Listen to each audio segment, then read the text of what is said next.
Hey, sports and drafts fans. My voice is cracking right there. Rough day. Hey, sports and drafts fans. Hey, welcome to Wednesday. And he's Dave. I'm Chuck. I almost said he's Chuck. I'm Dave. And nice shirt you got on there. Thanks, man. It's my Liverpool kit. That's what they call a soccer jersey, Chuck, a kit. Oh, do they? That's also what they call cycling gear is a kit. And See, so that'll warm you up to soccer a little bit. You like cycling? That should warm you up a little bit. what team is that? Liverpool, baby. Oh, Liverpool. I think they kind of did something. Oh, did they? A little something, right? Oh yeah. So this was on Sunday, as it says in the top left corner. 5-0 at Manchester United at Old Trafford. That's what they call their stadium. And they had never been beaten like that before. Manchester United, in the 119-year history of their franchise, they had never been down 4-0 by halftime. Mo Salah there on the left, that's whose jersey I'm wearing there. He also became the number one top goal scorer of any player ever born in Africa in the English Premier League by scoring 3 goals in this game. He passed up Didier Drogba, who, if you're a big Premier Soccer fan, you would know he played at Chelsea, big forward. Of course. Back in the day, I enjoyed watching him. But Mo Salah took over that for him, and Mo Salah has actually scored 12 goals in 11 games.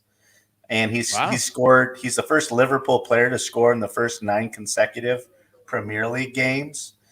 So he is on quite a historic hot streak actually right now.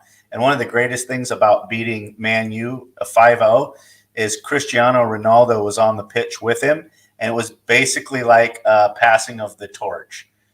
So basically, Cristiano Ronaldo, he's getting older, known to be one of the best footballers ever.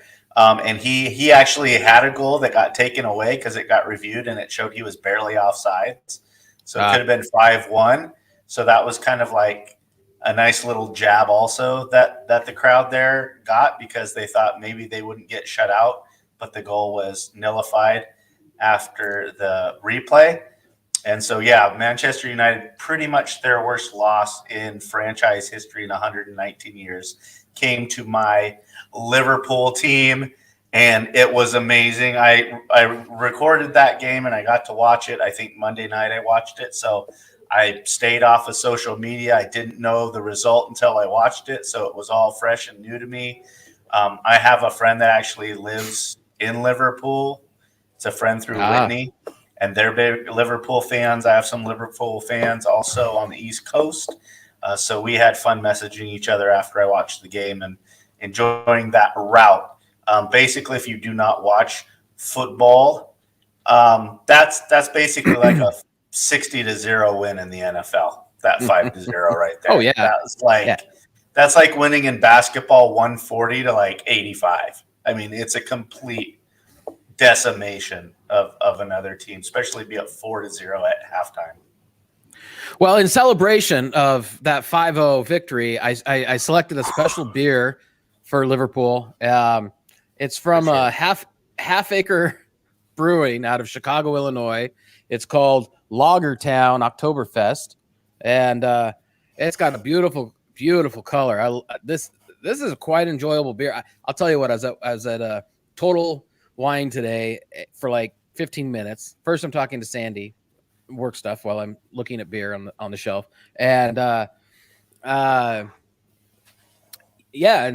finally picked out my last. This is my last Oktoberfest selection of the season, because next month it'll be November, and I'll probably have to start doing winter lagers or something, and back to porters, stouts. And 5.8 ABV. So, you can enjoy 2 or 3, no problem.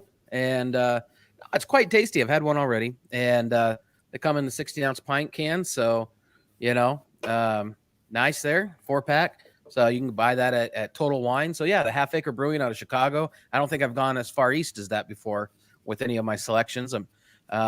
So cheers to Liverpool. And what's your celebration brew tonight? So, because I'm celebrating, my international win for my international team that I root for, I kept my beer international, and I went to the root of Oktoberfest. I have the Warsteiner beer here, Warsteiner, out of I know that one. Germany. Yep. Out of Germany. It was, family tradition since 1753. It's a 5.9%. This is their Oktoberfest special edition. So that's what I've got tonight. I haven't even tasted it yet. I just poured it. Nice Marzen color. Nice Oktoberfest color. Oh yeah, I can handle that. Yeah, That's good. Nice light. No bitter aftertaste or anything. Really clean. I would definitely get this again. This was really good. Awesome. Well, cheers, brother. And cheers. here's to our show. And thanks. Here's cheers to everyone watching the show. Kim, our regular.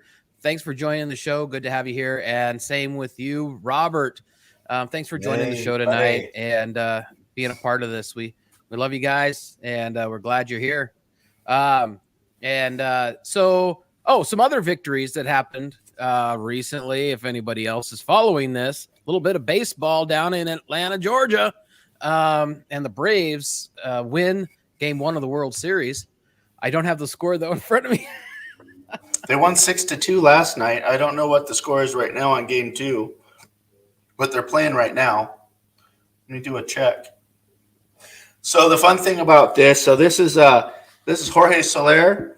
He's the first player with a home run in the first plate appearance of a World Series in World Series history. So in Game 1, he was the leadoff batter and hit a home run. And it's the first time in World Series history, that the very first batter in Game 1 hit a home run. Out of all the World Series, that had never happened before. And then another thing happened that the Braves did that had never happened in World Series history before either. And I really have to credit they put these fun stats up. I wish I could take credit for them, but I can't. So I want to make sure that I do my due diligence. But they actually put these stats up during the game. Atlanta was also the first team to score in each of the first 3 innings in a World Series Game 1. So they scored in every inning in the first 3 innings, and then the first team to do that in the Game 1 of World Series. Wow. And right now, Houston is up bottom of the 8th, 7-2. So it looks like they're going to tie this series up 1-1. Yeah. Oh, good. Be a good series. Good, nice long series for the fans in Georgia and Texas. So good for those states. And Amber, thanks for joining the show. Congratulations on a huge victory last night or night before, 52-0. Excuse me. And high school score there. So congratulations to you and your fam on that victory. And saw the pictures on Facebook. You guys look great. And thanks for joining the show. So all right. So a little bit on to football, I guess. That was our intro there. We got the beer out of the way. We got our other sports. I do have some other news related to football, but I'm going to save that for part of our section. So we watched a little bit of football this week. What was your game of the week this week? My game of the week, it was really kind of hard to pick this one for me this week because there wasn't too many close games. I mean, the Bronco-Browns game on Thursday was close, but there was a lot of blowouts this week. And I picked a game that wasn't – if you look at the score, it doesn't seem like it was close because it ended 28-19. But mine was the Rams-Lions game, and it was because – I thought the Lions actually played their ass off. I mean, they were only down 4 or 5 with maybe 4 minutes left to go in the game. They weren't getting blown out. They were pulling all the stops. They did a bunch of trick plays on special teams, fake punts.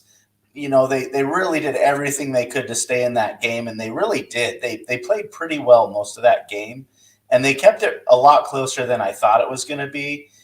So just for that fact, I picked that Rams-Lions game because the Lions didn't win, but man, they tried everything they could, and I thought they really coached well, even though they lost. I felt like they were in it, and they played their ass off. So that was my game of the week. No, that was a good game. I thought I was thinking, oh man, this could be, Jared Goff coming back. He's going to get redemption, and but nope, still 0-7, and his life's got to be miserable. Sorry, Jared, but this was a tough one for me because I'm not going to lie, I haven't really picked a game because I've looked at the slate of games just like you. A lot of blowouts. The close games weren't really like the Saints Seahawks game was like, yeah, who doesn't want to lose the game? Not who wants to win the game, who doesn't want to lose the game. And but actually I think probably the game I enjoyed the most was the Packers Washington. I don't know why. And I'm just going to pick the game for no other reason. And yeah, it was, I mean, there were other entertaining games for sure. I mean, the Cardinals Texans game that gave a scare in the first quarter, it's 5-0, Texans, what's happening? Here comes the letdown. And, and then all of a sudden, Cardinals like, all right, we're done with you, and scored 31 straight points. So, just want to check in. And so Amber, this is obviously going for the Braves. And parents are here. Love you. And chose the Chargers this week. We're not there yet, but hopefully you didn't choose the Chargers. No, they were on a bye last week. So you could choose them last week. And all right. So offensive player of the week, I chose a guy that just arrived in town and had a nice little pass for a touchdown. Zach Ertz, tight end, got traded from Philly, shows up here in Arizona, and I think it was maybe his first catch of the game. Gets a catch, nice run down the field. I don't know how many yards it was. He had a total of 3 catches for 66 yards and a touchdown, but I think his first reception was for a touchdown and of probably 35, 40 yards. And so I chose him just what a nice welcome to town, get you in the game plan.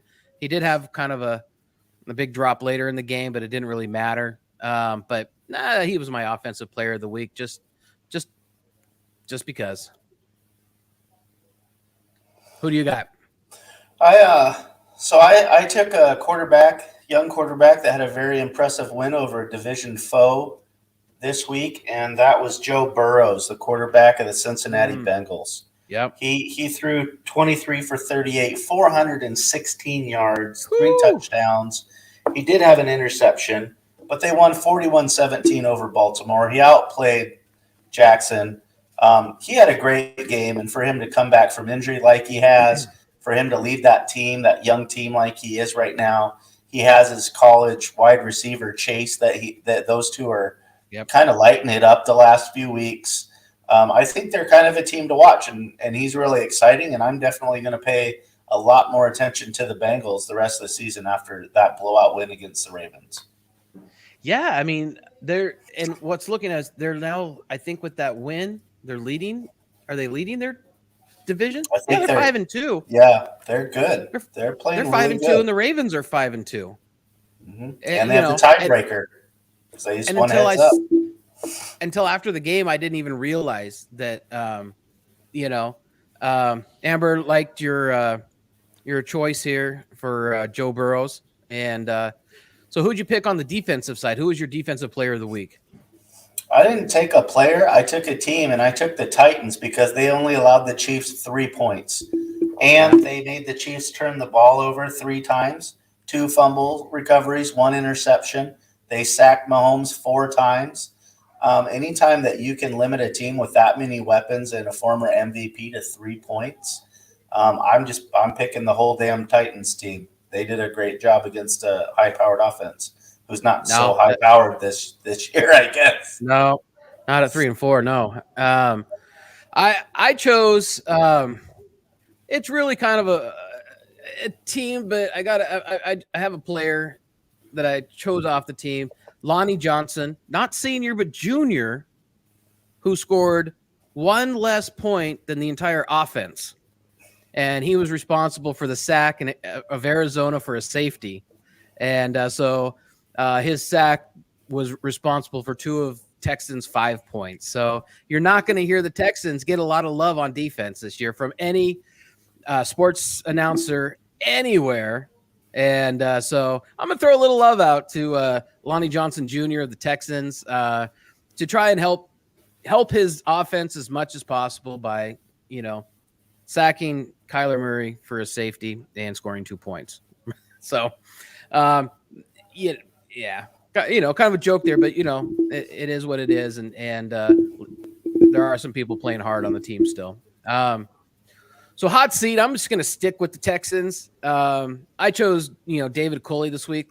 Last year I was on the Lions, but I'm on David Culley, Houston Texans head coach. They suck. They really, really suck. And why there are coaches going into week 8 in the NFL, why no one has been fired yet is well beyond me. And but yeah, so they suck. And then today, in doing my research on that, I find out that the organization has traded away their leading rusher, Mark Ingram, and so he's going back to the Saints to be a running back for them. And then doing a little bit more research, found out that they also traded Brandon Cooks to the Packers, their wide receiver. So there's nothing more than saying, hey, we're going to take 2 great players from our sucky team and put them on to better teams so we can suck more. And so that's really, shot right across the bow to your fans saying, yep, we're rebuilding. Don't expect anything from us. Have zero expectations of this organization. So, but yeah, so for that reason, I chose David Culley as my hot seat coach of the week. It's a good one. I went with Panthers coach Matt Rule. He started the season out hot 3-0, and he's lost his last 4 games in a row. They got smashed by a really bad Giants team, 3-25. So they got blown out by a bad team. They were 2 for 15 on third downs. They only had 173 total yards. They benched their quarterback in week 7, which is almost halfway through the season. They're in the rumors to get Deshaun Watson, which isn't going to happen because he's probably not going to play all year anyway. So what are you thinking? So they're just kind of where they look like pretty good the first 3 games. Now they've just been a dumpster fire the last 4 games, and this last week was really terrible. Losing that bad to a Giants team where they're not good already if everyone's healthy, and then they're not healthy and they still smash you. So, for that reason, Matt Rule for the Panthers has to be on my hot seat right now. No, that is absolutely a fantastic pick, and I think some teams are trying to race to the bottom, do better in the draft or something. I don't know, and needs to be gone from the NFL. I think there's about 4 coaches that should have been fired already, or there wouldn't be any arguments in the NFL if they were fired. I just want to, before we move on, I want to finish out. There was some other trades that, as I was doing my research with the Texans, some other notable trades, and one of them is the Ravens acquired the Bears wide receiver Allen Robinson. I think that's a fantastic pickup for the Ravens, and they're already. I think they're an amazing passing team. I just think this makes them deeper, fresher legs. Rotation. I think this is big. And you know why the Bears got rid of him? Why? Contract year for him. They're not going anywhere with Fields. So it was almost like a mercy thing of like, here, go play for the Ravens, who might make the playoffs. If you can play well with Jackson, maybe they'll sign you and they'll pay you, because we don't know what we're doing right now, and we're not going to pay you the money you want after the end of this year, because he's on a contract year. His contract is up after this year. So they just kind of went, we have too many problems. Here, Baltimore, now this is your problem. We've cleaned our hands of it. Yeah. But he's a great receiver. So I think absolutely. he could really help the Ravens.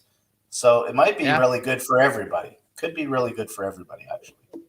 The Chiefs acquired the defensive end Trey Flowers, from the Lions. And, they obviously can use some help everywhere right now. being under 500. And finally, of note, there was a bunch of other trades, but of note, the Saints acquired from the Bears also Nick Foles, quarterback Nick Foles. So, you'll probably, I don't think it'll be too long, depending on how they play, that you'll see Nick Foles, because the guy is a slinger. So, yeah, I don't know. Well, I don't know if this puts Jameis Winston on notice, or, or if he comes in and plays a little bit, I don't know, gadget plays, and like Hill does, or and Amber says they need way more than defense. No, they definitely do.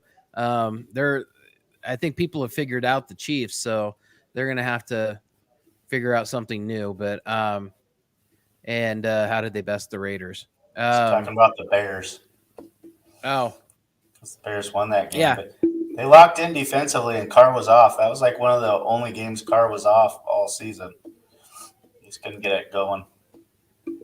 So, well, before we get into our the tally of wins and victories for where we're at for our picks this week and Week 7 picks, let's go ahead and let's jump in and share with everyone this week's Play It Through Person of the Week. And I had to get over here real quick, but yeah. So why don't you go ahead and take it for Play It Through, and I'll just step aside and enjoy my brewski. All right, man. I'm really excited about this one. Anytime that I can have a Play It Through Person of the Week that's a kid, just does your heart good. Does the heart good to see a kid playing it through. And this week's Person of the Week, Play It Through Person of the Week, is Giovanni Hamilton. So he is a 14-year-old guy from Philadelphia. There he is right there. Big Eagles fan, so he's got his dyed green hair. And, he has a rare condition called Schwartz-Jampel syndrome. It's a combo of muscular dystrophy and dwarfism. So in his life, he's 14, like I said. He's been through 20 surgeries at least already in his life, major surgeries. 6 surgeries to strip muscles from his eyelids. His eyebrows have been screwed back in place a couple times. So basically what happens is there's a constant muscle flexing that makes it hard to keep his eyes open. And it's throughout his whole body. So, he's had 2 jaw distractions where they literally had to break his jaw and insert metal lengthening devices that they had to turn pins in his chin to make it, lengthen as he got older. They had to do that multiple times so he would avoid having to get a tracheotomy. There he is with his family. Those are his siblings. That's his mom, Shannon. He got hip reconstruction surgery from dislocations where he couldn't walk for a year and was in a body cast from his armpits to his ankles for 6 weeks. And then he spent a year relearning how to walk through physical therapy. Through all this, he watched football. He really got into football with all these doctor visits and stuff. And he just got into it. He'd scribble down his own plays in a notebook, write his own play designs. Here he is throwing out the first pitch for the Phillies. He got to do that one day. So he's kind of become a local Philly legend. He says someday he would love to coach. And, who says he can't, right? Coach Rob Mendez from San Jose, the quadriplegic coach that's been, formerly a Play It Through Person of the Week. Here he is. He met Carson Wentz when he was with the Eagles here in 2019 through a foundation called Bianca's Kids, local Philadelphia, charity. And Wentz is his favorite player. And so, he did have a heartfelt, post on one of his social media pages when Wentz got traded. And then even after being traded, he went and got to see Carson Wentz on the Colts. So here he is 2 years later. After he met him as an Eagle, he went and got to meet him as a Colt. And this all happened because of Carson Wentz and his relationship with Giovanni. And, Carson has a AO1 foundation that set this up for Giovanni. So, Giovanni actually got a lot of kind of bullying, social media bullying. So I'm wearing this blue hat for Giovanni that represents anti-bullying because all the Philly people were mad that he was wearing an Indianapolis Colts jersey and still supporting Wentz. And he was like, I'm a kid. And so now he's just become even more amazing because now, he goes on, he has a podcast that's called, at Giovanni the Philly Sportscaster, that you can find on Twitter. And it's great. And he gets to interview ex Eagles, former Eagles, current Eagles. Eagles like Chris Long, Torrey Smith. On his bucket list is Zach Ertz, even though he just got traded to the Cardinals, is one of his favorite players ever. He would bucket list is getting Brian Dawkins, former safety, on, which I'm sure he'll probably be on soon. But then Philadelphia has been great to him and his family. There's been a lot of people in Philadelphia and fans who have donated tickets. Last year, he got to go to 6 home games just from other Philadelphia fans donating tickets to him and his family so that they can, go and be a part of the game day experience, because they had never been to a live game since before 2019, and now they're basically regulars, at the stadium. And he's just become a local legend. I saw him on the Pat McAfee show once. Pat McAfee, if you don't know, has a great show on YouTube, sports show every day, Monday through Friday, from it's like 10 to noon or something like that. And he had him on there because, he's a Carson Wentz fan, and Pat McAfee punted for Indy. He has a lot of ties to Indy, so he wanted to have this kid on. And he's just very inspirational. He says anybody going through something, anyone that's playing it through, just needs to find something they love and they enjoy, like he found football. And I couldn't agree more with him. And I'm so happy that this kid's so inspirational. And for all of those wonderful reasons, that is why Giovanni Hamilton is my Play It Through Person of the Week. And I am definitely already did today. I would suggest you go follow him if you have a Twitter account at Giovanni the Philly Sports Podcaster, and check this kid out. He's a cute kid. He's got his own foundation he's trying to raise money for to help others going through what he's going through. So just great story, great kid, and I'm going to follow this kid because I think he's a special person that lives among us. So I'm going to support him all I can. No, that's absolutely fantastic. And it's so inspiring that, again, someone that just keeps such a positive focus on life and decides to move forward, has aspirations, to coach and to continue to be productive in this world and have dreams. And it's so great that he's doing great things and that people are around him supporting him. So fantastic pick as usual, Dave. And with that, and before we move on, I found one other story I want to talk about, and I was just, while you were talking, I was going to download a video, and but I kind of ran out of time. I could probably throw it over here. I'm sure everyone in the world has heard about this. I'm just going to make this video big screen and then just go over and share it. The Tom Brady 600 touchdown, right? And to Mike Evans, that wasn't it. So it was I hadn't even been able to watch this video yet. So it's probably coming up here in a sec. But all right, so there it is. So that was number 600 for Tom Brady. Mike Evans, hey, great guy, right here. Enjoy this football. Enjoy that football.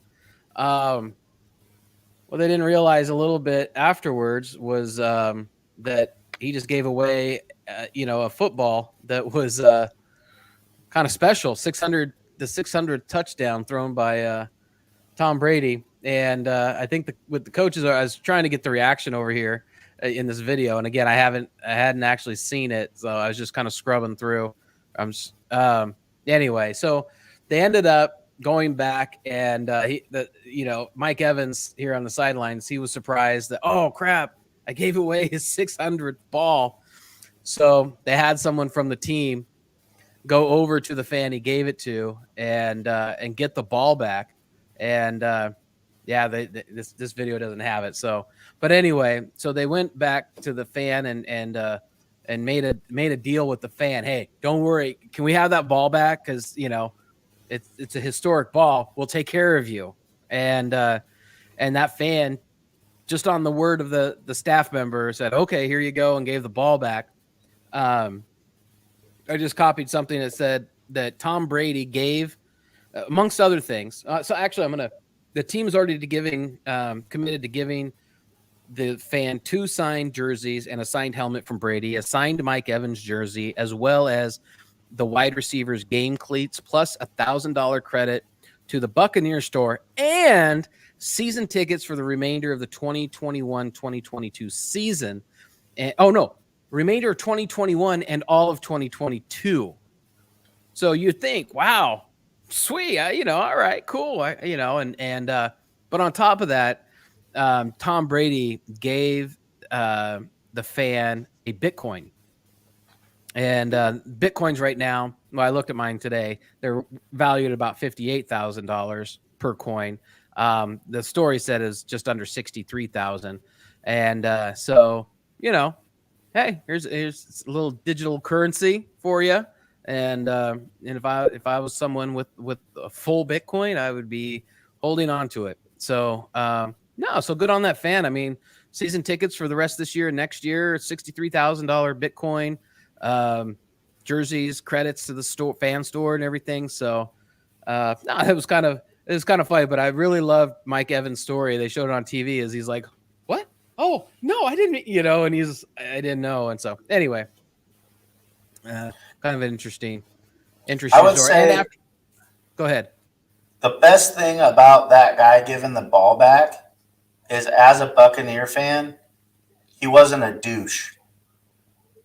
Because that's a crap move, because it's just a ball. And if he doesn't want to keep it for his own fandom, to display or whatever, it's just a football.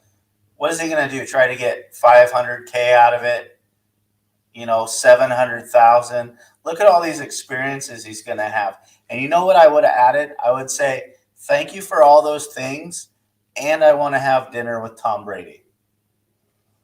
I want to have dinner with Tom Brady just so I could sit down and talk to the guy. A 1-hour dinner somewhere of Tom's choosing. Tom's paying and I'm ordering the seafood special. And, and I just want to spend an hour with the guy, because how are you ever going to have that leverage to maybe do something like that again? So that might have been my only demand, and say, hey, I am a big fan, but I would like to get to know you on a human level for 1 hour. And I don't think a lot of other fans would get to do that. Sure. And so I would go for all the experiences I could get as a fan, because the only thing else he would have got if he would have kept that ball is money or a football. I mean, when it comes down to it. So good for him for giving it back. And I hope he has a blast going to all those other games that, they give him tickets for. That's pretty awesome.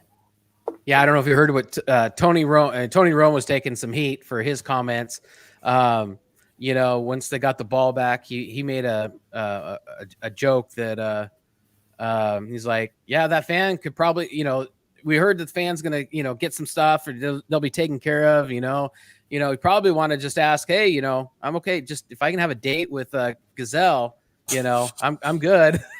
That's what Tony Romo said. And so he's been taking some heat for the comment, but he's making a joke. He's making a joke. It's a joke. And so people can't take that serious. She's obviously a married lady to the best football player ever. He made a guy joke. That's a guy joke. Yeah. People don't need to ridicule him for making a joke. So speaking of a little bit of ridiculing, or I guess,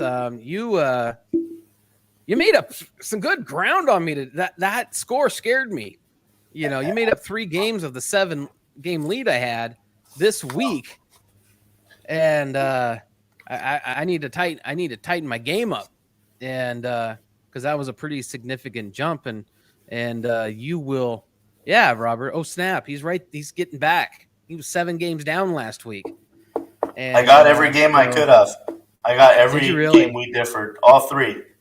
What were those games? You took the Saints. I took the Seahawks. And even though the Seahawks lost, the Saints didn't get the 5 spread because they only won by 3. And then I took the Bengals. You took the Ravens.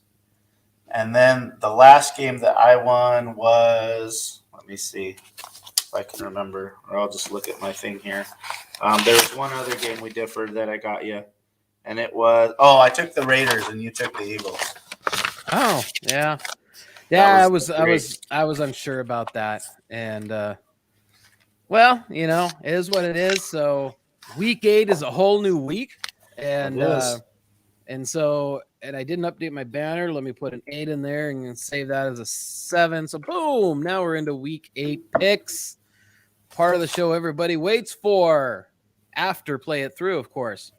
So here we are. I didn't pick the last game on this list. I haven't picked yet. So I'm kind of waiting. But the Monday night game, I haven't picked that game yet. So let's see. Did I do good? Nope. You lost every game, Kim. And sorry, I didn't do the adding. And but I just say about as well as we did. Exactly. You picked most of the games that we did, Kim. Yeah, you were pretty much Kim picked the Colts. That was different. And she got that. And yeah, picked the Colts. Other than that, she sided with me on the Saints, but they didn't win by 5, right? Nope.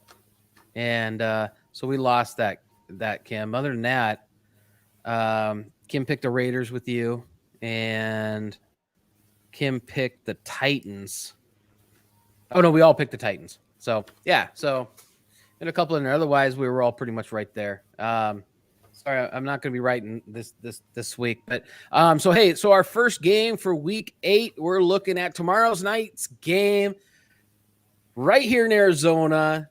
I think this is probably the biggest game of the season. I mean, I thought the Titans were big. I thought the Browns were big, but here we have a 6-1 team going against an undefeated 7-0 Cardinals. Fortunately, here at home, I think that's a damn good spread. That's a big spread, I think, for Cardinals. Well, the Packers aren't going to have like their top 2 receivers because of COVID. Yeah. And there isn't any way that I'm not picking the Cardinals here. I'm just not. I'm going to pick the Cardinals regardless. They're 7-0, and I'm going to hang with them until they prove otherwise. Yeah, I'm going to agree with you because I think just the Cardinals obviously are the best team in football right now. They have the best record. They're at home. They're playing, a team that's going to be missing a lot of offense. Devontae Adams, even when he's not catching passes, opens everything up for everyone else because you have to double team him a lot. So I don't know what kind of magic Aaron Rodgers can have, but he's going to have a lot of it to keep up with the Cardinals tomorrow night. So I'm taking the Cardinals. Yeah, and I don't know if Aaron Rodgers can say he owns the Cardinals yet, so hopefully he won't tomorrow night. That's going to be a good game.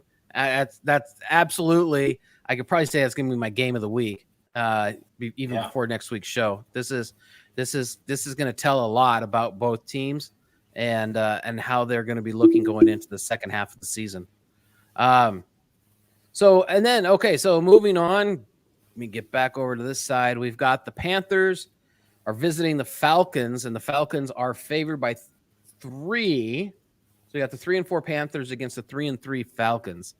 Who you got here? I'm going to take the home team. I'm going to take Atlanta. They've been playing better. The Panthers have been playing worse. It's a division game. Falcons need to win this game, at home. Panthers didn't even want their starting quarterback to finish the game last week against a bad Giants team. So I'm going to take the Falcons. Yeah, so I'm actually going to take the team that has a better no, they don't have a – well, no, they're actually underwater right now. I'm taking the Panthers. I just think their defense is good, even if their offense isn't. And I have no idea who's going to win this game, to be honest. But I'm gonna take the Panthers, and we'll see how it goes. Kim has got the Panthers also. I'm losing my mouse here, and so Panthers it is. So Dolphins are visiting the Bills, and that's I don't know if that's our big spread of the week. I think it might be our big. Nope, Second. It's not. Second, and I don't think there's any question here. I'm taking the Bills here. Yeah, the Bills have shown that they can blow teams out. They're at home. Dolphins aren't very good. Definitely going to take the Bills also. Um, and just to Robert's I'm going to go with a push Atlanta by a field goal. Well, that is the spread. So, and then Kim's got the Bills as well. And that's a smart pick. Come on, Panthers, help me out here this week. So moving on, your two best teams are playing each other this week, Dave. And I'm glad one of them's going to get a win. They need it. Both of them need it bad. You got the 49ers at 2-4 and the Bears at 3-4. One's at 500 and one's at 750. But I'm gonna let you pick this. I know who I'm picking. I'm taking my Niners. I mean, they didn't play very good against the Colts. They had weird weather conditions. They should have played a lot tougher, but the Bears just let their best receiver go, and they're not good on offense already. So that just boggled my mind. We don't know if Khalil Mack's going to play for the Bears, so that's a big piece of their defense that might not be on the field. I still feel like the 49ers, if they put everything together for a handful of quarters, have a much better roster than the Bears do. So I believe they can get it done, especially on paper. Yeah, they probably will tie. And one thing I was looking at that I'll just mention real quick, the AFC, it's kind of cut and dry who the top teams are if you look at the records. I mean, there's definitely like 6 teams that are solid playoff teams right now, and everyone else is kind of underneath.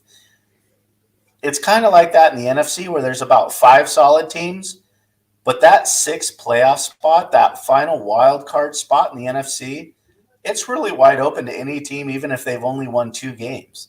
There's so many teams in the NFC right now that have 2 or 3 wins that there's still like 8 teams in the playoff hunt almost halfway through the season for that final wild card spot with absolutely terrible losing records and aren't playing good football. So, I mean, both of these teams are in that spot. So I feel like this is a must-win game for both of them because these teams with these 2 wins, 3 wins, it's going to start now in the next few weeks where they really got to string some wins in a row together to have a shot to get that final kind of wild card spot in the NFC, I think. So still important games, even if they're kind of crappy teams, because that 6th playoff spot is really still up for grabs for anybody in the NFC right now. No, it's good analysis on that. And hopefully the 49ers can pull that out. Otherwise, maybe it'll be a tie. We'll all lose. So moving on, Steelers are going to Cleveland. I picked. I'm sorry, 49ers. 49ers. My bad. I wrote it on my sheet, and but yeah, no, I'm taking the 49ers for sure. So Steelers are going to Cleveland, play the Browns, the beat up Browns, Browns are favored by 3.5 here. 3-3 Steelers, 4-3 Brown. You know what? I just got a feeling. It's got a, my right elbow's been twitching. I'm going to take the Steelers. Man, taking the Steelers. Even if it's by a field goal, I win. So I don't know why. I have no idea why. I'm going to lose this. If you pick the Browns, I know I'm going to lose this game. I'm taking the Steelers. You know what? I actually was going to take the Steelers already also. And the reason why is because some dumbass reporter asked Mike Tomlin this week, who's never had a losing record in his NFL career, and he's only been one of like 3 Steeler coaches in the last 100 years, if he was interested in a college USC job. And Tomlin just about lost his shit and got up and walked off because he said no. He said, he says never say never, but never. He was like, why would I want to do that? And he got pissed because he took it as a slap. Yeah. Why would I go from coaching the best in the world down to coaching college, which I've never done, when I've never had a losing record in the NFL? Why would you say that to me? And it was disrespectful, and he should have took it how he did, because he said, do you ask Andy Reid this shit? Do you ask Bruce Arians if he's going to go to USC? No. And they've had losing records in the NFL. He's never had a losing record as an NFL coach. And so he might bitch. He might this year, but he's So I not. He think doesn't. He's coming out pissed. And I think they're going to win this game because his whole team knows after that he's going to want to come out and prove, no, I'm not a college coach. This is my job. I'm one of the best coaches in the NFL, and I have been. So I'm taking the Steelers with you because I think they're going to rally. Robert says Browns by 3. So I'm okay with that because that still means we win by half a point. So your dad says the Steelers. Oh yeah. And Kim's taking the Browns. So Kim's got one. My gosh. She's got one different than us this week. And she's going against the blood. Yeah. And so, all right, next game up we've got are the Eagles are actually favored against someone against the 7 wait. Strike that, reverse it. 0-7 Detroit Lions and a quarterback that was literally sent into the dumpster from a team that could possibly go deep in the playoffs this year. I honestly feel bad for Jared Goff, but Eagles are favored. I'm taking the Eagles, hands down, 3.5 points. I'm taking the Eagles. I just have to take the Eagles because, even though the Lions played much better last week and they're at home this week against a not great Eagles team, I'm not going to pick them until I see them win a game. I just can't. It's almost halfway through the season.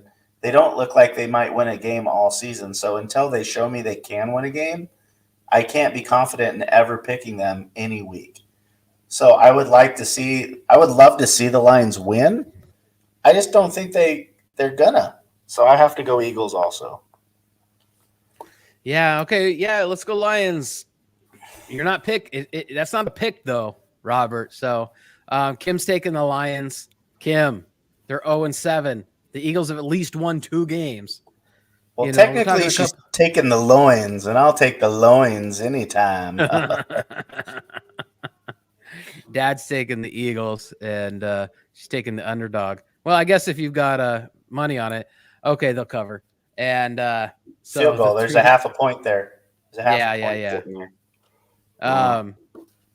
So Titans. I'm surprised as well as the Titans have played the last 2 weeks that they're only favored by 1 point. This one's a surprise to me that this spread is the razor thin. Toss a coin. Who's going to win? I'm taking the Titans. Yeah, same thing. I thought the same exact thing when I wrote this and typed this to you. I was like, really? I was like, I know they beat us at home pretty well in a monsoon, but I didn't think they played that great. And the Titans are playing like gangbusters, so I'm definitely with you on the Titans on this one. Yeah, Kim's got the Titans also. Bengals, your Bengals, your Joe Burrow the offensive player of the week are up against the Jets. Jets, Jets. Who you got here? The Bengals, because I don't even know if the Jets have a quarterback on their roster that's going to play this week. Zach's out for a while, their rookie who's not any good so far. And the team roster isn't good. They have no running backs. They have no go-to receivers. I think the Bengals, who just smashed the Ravens, will smash the Jets. So I have got the Bengals for sure in a big blowout on this one. I gotta send myself a photo. I'm dropping myself a photo to show it a little bit when we get to the game. And I stole from another Facebook group today, but I thought it was pretty funny. So we've got some feedback. So your dad says the Titans. Robert's on the Titans. Flacco. Joe mother effing Flacco. Kim's got the Bengals. Dad's got the Bengals, and Robert's got the Bengals by 100. Oh, just under 199. And So yeah, I think we are all. I didn't actually write it on mine, but I think we're all on the Bengals. I am on the Bengals. I don't think I told you. So, all right. So next up, we have the Rams are visiting the now really, really, really bad Houston Texans. Worse than they were last week, Texans. And they are favored by 14.5. There's no reason I can't take that spread. I think the Cardinals were favored by 18.5 and covered. So there's literally no reason unless they feel sorry for the Texans and say, hey, we promise to not throw the ball. We will just run it. Unless there's some deals ahead of the game, there's no reason the Rams can't cover 14.5 points. No, I mean, right now, if you look, Cooper Kupp is having one of the best receiving seasons in NFL history to this point since the start of the Super Bowl. His stats are unbelievable right now. And in the first year with a new quarterback, Matt Stafford, he's like breaking records already. So I don't know what the Texans are going to do. I think the Texans should probably have to sell their team and let some other city who actually wants to have a good football team give it a chance. Because right now I am not seeing the Texans as they deserve to have a football team right now. There's nobody on that roster you would pay to go watch anymore. They got rid of J.J. Watt. Their quarterbacks in legal situations. They just traded two of their best veterans on offense. There's literally nobody to pay a ticket to go watch on that whole roster. Every fan is either so diehard, which there are that in Texas. There's a lot of diehards for everything in Texas. It's a great state if you're a diehard of anything. Texas is where you want to be because you'll go down, guns a-blazing for whatever it is you represent. So I give them credit for that. But for that football team, really, aren't you just going to see whoever they're playing? Aren't you going because you have tickets and the Rams are pretty good and you want to watch Matthew Stafford throw 4 touchdowns against your team to Cooper Kupp? Like, that's where you're going. You're not going to watch your team. There's nobody to watch. There's no one worth paying $200 and something for a ticket to watch that team, to support nobody on your roster. And they're getting rid of more guys. Oh, I think the Rams win by 21. They win by 3 touchdowns in this game. Yeah, I was just going to go on to SeatGeek and see if what the tickets were for the Rams at Texans. One ticket you can get for $18, $27. I mean, you're high up. Even you can get almost on the field for $210 right now. And I was looking at tickets for tomorrow night's game for the Cardinals Packers game, and the lowest price was $200 in the very top level. And where we sat before, where the week before I could have got the tickets for like $60. And so yeah, I like what Robert says. I'll pick this. I'll take this spread. Rams cheerleaders win by 3 touchdowns. And because they somehow they got to make this game close. And yeah, but so yeah, your dad's got the Rams, Kim's got the Rams, and they'll pay you $20 to attend, right? I mean, why not? I mean, you've just given away 2 of your best players, and you're trying to trade a problem child. So, from what you just said of how much you could buy a ticket for, it costs more to park at the stadium than to go in and watch the game. How ridiculous is that? That should say something right there. Yeah, I mean, yeah. Well, let's move on from this dumpster fire to the Patriots and the Chargers. Chargers coming off a bye week. Patriots haven't been playing bad at all. I'm pretty impressed with the Patriots. And Chargers are coming off a hurtful loss, a very hurtful loss against the Ravens. I'm still taking the Chargers without a doubt. Coming back, they reality has hit them, and I am taking the Chargers by 5.5.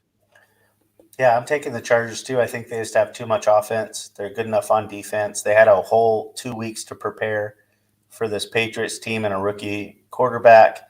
And I want to see Justin Herbert beat Bill Belichick. I want to see him get a win against maybe one of the greatest coaches ever, obviously. So I want to see him get that notch in his belt. Well, your dad's, taking his medication early tonight. He's taking the Patriots, and but no, yeah. So he's taking the Patriots. Roberts, let's go Bolts. Yep. And Kim's got the Patriots to win by 18. Oh, wait, no, read that wrong. Chargers for the win. We know who you're gonna pick, Kim. We've moving on. Jags and Seahawks. Woo! This is gonna be a barn burner. I feel it. It's gonna be a great game. And who you got here? I have to take the Seahawks at home. I know they've basically turned the ball over at the end of the last 3 games that they could have won all of them and didn't win any. This is the game they finally do it. I mean, to be honest, even without Russell Wilson, with Lockett on the field, Metcalf on the field, you got those good linebackers on the defensive side. If you can't beat the Jaguars at home, Pete just needs to retire. He needs to take his pack of gum that he chews every game, and unfortunately our home drinking game, because every time they show Pete on the TV, when we watch the Seahawks, we have to take a drink. So by the end of the game, because they show him 90,000 times every game, we're feeling pretty good after we watch a Seahawks game. And go ahead, test it out if you want. He is shown 20 times more than any other coach on the sideline during a game. They pan to him every 3 minutes. It's ridiculous. But they have to win. They just have to win this game, or else they might as well give up the season and trade all their players, because it would be awful. So Kim's got the Hawks. Dad's got the Hawks. I haven't made my pick yet. You want to take the Jaguars. I know you do. I saw Pete Carroll throw his gum the other night, and he was not happy when down the sideline his gum went, and Roberts got the Hawks by only a point, but I did highlight the Jags. You going Jags? I'm gonna tell you something. Seahawks have only won one more game than the Jacksonville Jaguars. Who have only won one game. Yeah. They're 2-5. I'm taking the Jags. I don't care. I think it could be a good pick. I mean, why not? Seattle's playing terrible. I wonder if Pete Carroll has a guy on the sideline. You know that they have the water bottle guy on the sideline that water bottles everyone, through their face mask, because grown men can't get their own damn water drink, apparently. I wonder if he's got, how Tom Cruise was like, Diet Coke, stat, in Tropic Thunder. I wonder if he's got a guy when he whips his gum where he's just like, Trident! And some guy's got a new fresh piece of gum that pops it in his mouth for him or something on the side. It's like the gum coach, I saw this. Yeah, I saw this meme or picture on another group today, and this to me kind of exemplifies it. The Seahawks without Russell Wilson, and for those of you that know, Yeah. If for those of you that don't, Jets, Jets, and so they're basically no better than Jets. I'd say they're no better than the Lions. It should have been more of a Lions color, but yeah. So, So anyway, I'm taking yep. And Robert, I said I was going to say the same thing. I was thinking they probably have someone on the sideline to even start pre-chewing it for him before they give it to him. And yeah. So anyway, good stuff. So we'll differ there, and I'll be definitely pulling for the Jags. Washington is visiting the Broncos. Broncos are favored by 3 at Mile High, and I think I made you pick first last. I'm taking Washington in this game, and for no reason or rhyme. I don't think either team impresses me one way or the other, and I think if anything, I think Washington's got a better defense, so I'm just going Washington. That's all it is. I do think Washington probably does have a better defense also, especially with Von Miller out once again injured for the Broncos. But I'm just going to differ with you and take the Broncos because they're at home. I already put the D there, Dave. So I'm going to take the Broncos because they're at home, just to differ with you. Whatever. And I think they have a better. I think they have a better quarterback too right now than Washington does. Teddy Bridgewater. Yeah. Huh. I think he's better than whatever Washington's going to throw out there.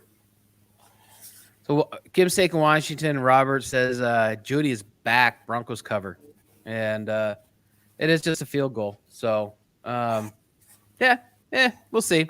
You caught up to me on a few games, so hopefully I can luck out. That's good. It's gonna be a lucky win for me if I get it. Your dad's gonna take the Broncos. He's with you.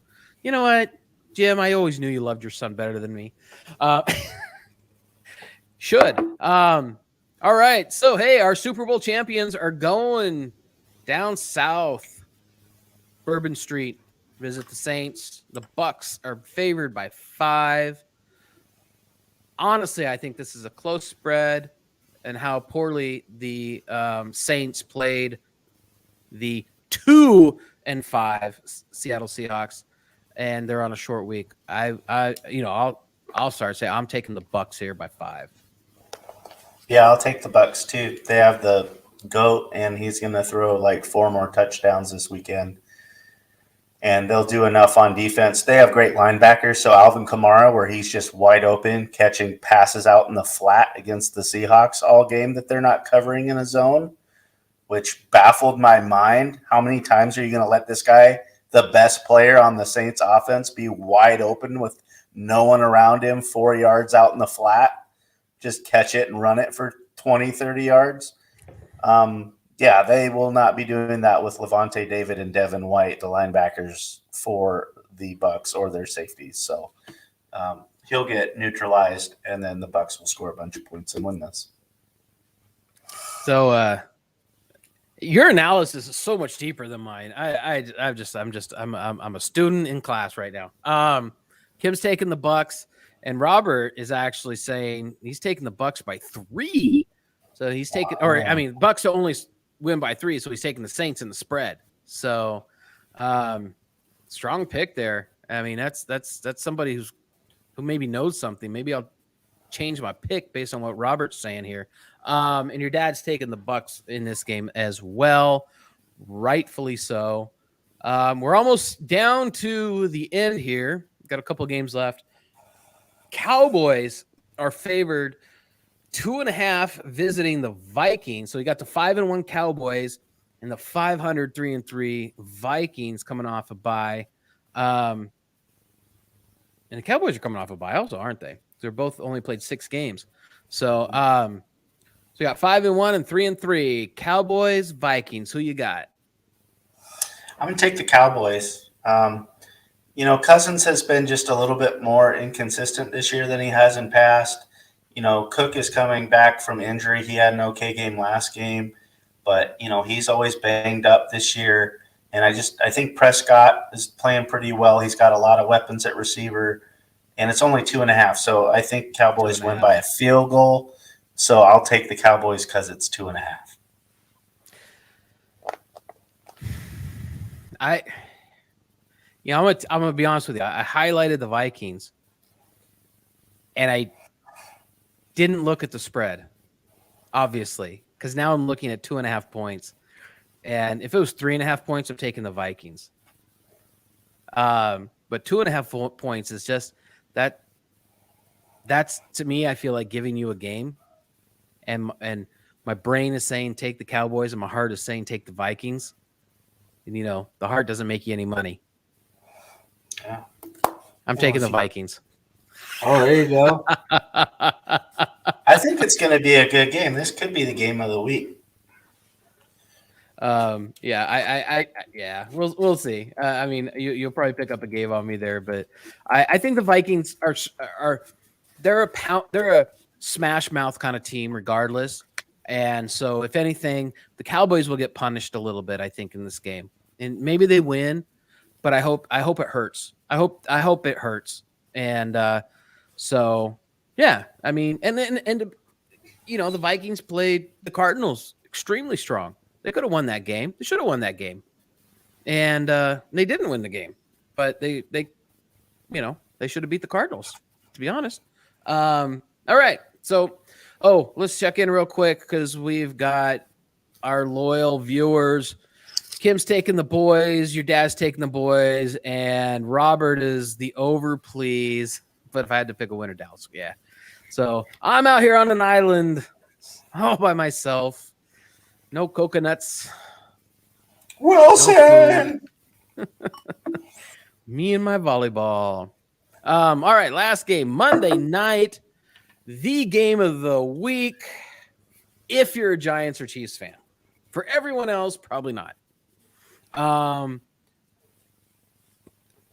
gotta say that the Chiefs, as much crap as we give the Giants, the Chiefs have only won one more game than the Giants. Giants are 2-5. Chiefs are 3-4 underwater this season, and with no answers whatsoever. I haven't picked this yet, and I think I made you pick first last time, right? Yeah. 10 points. 10 points. And I know the Giants are still beat up.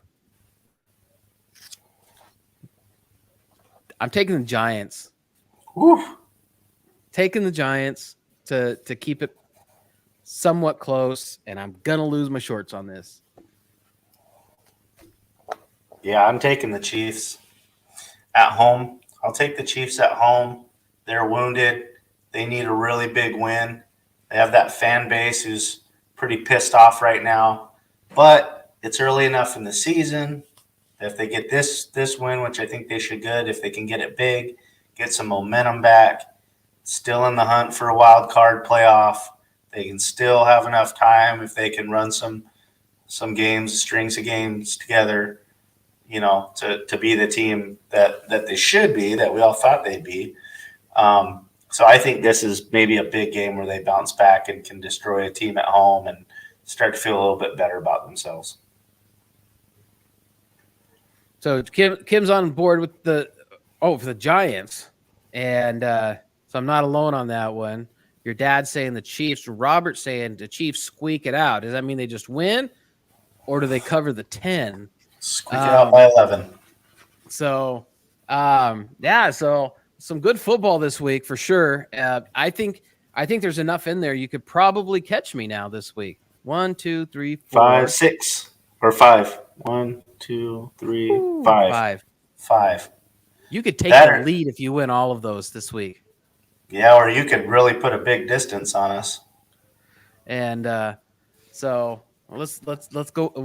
Let's hope for the latter. And no, I picked some bonehead ones in there. I think I have a couple of picks in there that are just no way, no how.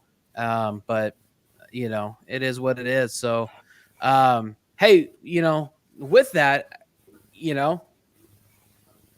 that's about it, right?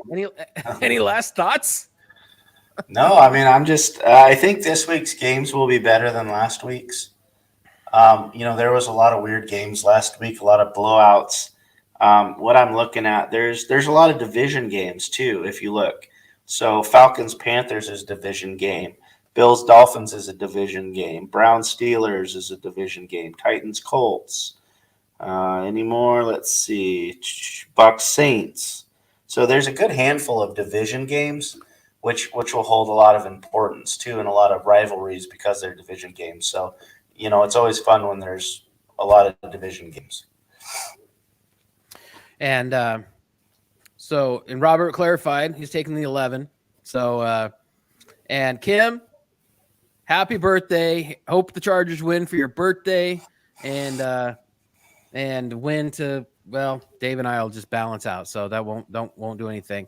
And then you know what? Before we leave, we finally you know what, Corey, you're only an hour and 10 minutes late, but he's taking the Chiefs.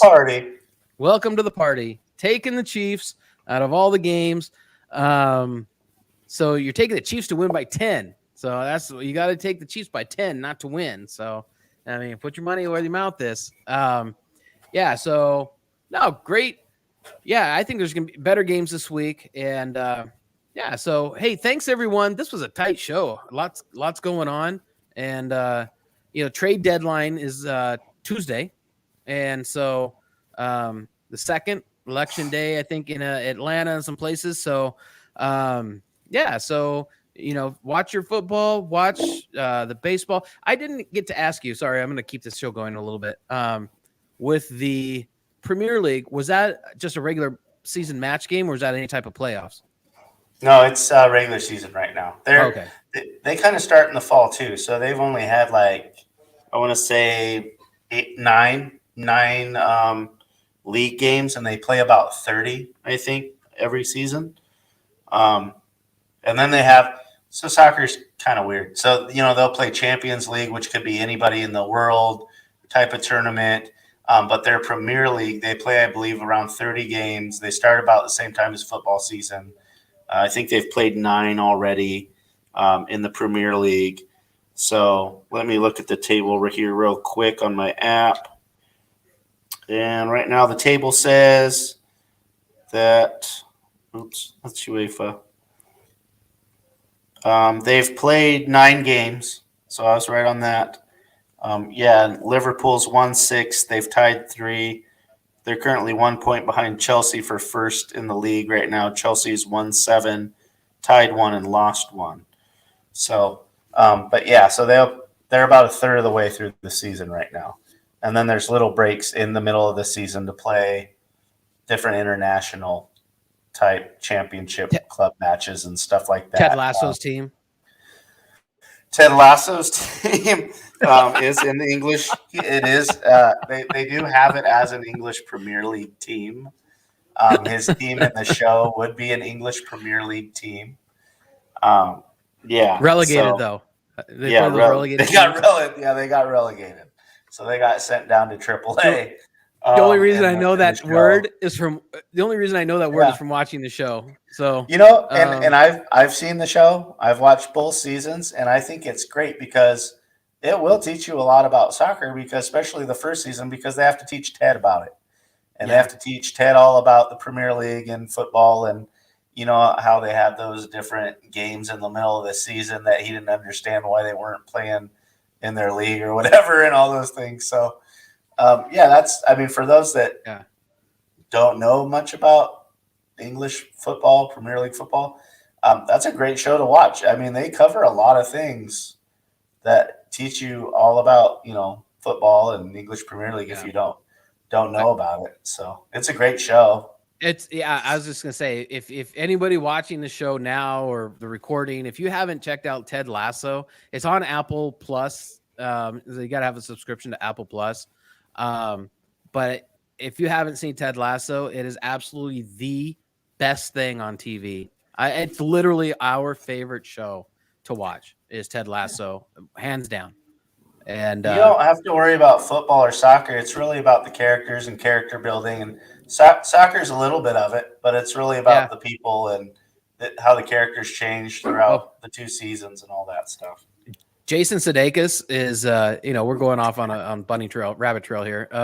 But Jason Sudeikis, whoever you think he might be, if you haven't watched him in this show, it's not the Jason Sudeikis that you know previously, and he's got a whole different side. But the football, I'm horrible with names, but this second season, the guy that's not on the team that was a broadcaster is now back the coach. He is making this show Oh, Roy. You know? Roy. Oi. Yes. Oi. Roy. You know, He just grunts all the time.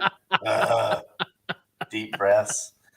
He's a writer too on the show. He helps write. oh, the is show. he really? He Yeah, writes most so- of his parts. And Yeah, I think he won it. I think he won an Emmy. And Yeah. so yeah. Anyway, folks, we went off on a real bunny trail there. Robert shared that Worth the series it. is now tied up 1-1. So good for baseball fans. Get to watch some more games, some competitive baseball. Corey's got on the Braves, Atlanta. So I'm pulling for Atlanta for no other reason, just saying Atlanta. And not those cheater Braves. No, that's not the reason why. But I'm actually just going to I'm going with Atlanta there. So, folks, thank you for joining us tonight. And we went a little bit longer tonight than our normal 30 minutes. I'm kidding. We've been about an hour. So the beer is dry. So is the show. And so thank you to October and all of our Oktoberfest and pumpkin beers and everything. So now we're into whatever we choose for next month. And I'll be back to my porter stouts and winter ales and crap like that. So thanks, everyone. And we will see you next week, 8:00 on the Pacific Coast. And so thanks for joining Sports and Drafts. Have a fantastic week, everyone. And thanks for being a part of the show.